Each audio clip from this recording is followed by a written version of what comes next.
Detalye na po tayo ng resulta ng raffle sa Sandigan Bayan ngayong umaga sa mga kasong graft at malversation of public funds laban kay Zaldico at iba pa. Kaugnay po sa substandard umanong flood control project sa Nauhan Oriental, Mindoro.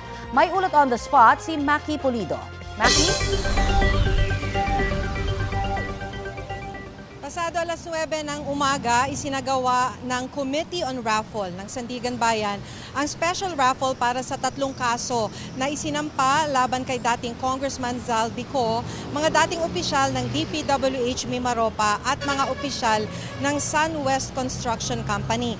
So ang raffle ay bunutan para ma-assign kung saang korte ng Sandigan Bayan didinggin ang kaso. 4 na justice ng Sandigan Bayan ang nagsagawa ng special raffle at bago ito magsimula, ipinakita munang walang laman ang itim na box. Pagkatapos ay inilagay na ang bubunuting mga maliliit na bola na may mga pangalan ng mga division ng Sandigan Bayan. So ang 5th Division ng Sandigan Bayan ang na-assign sa kasong violation of Section 3E of RA 3019 o graft causing undue injury to government or private entity.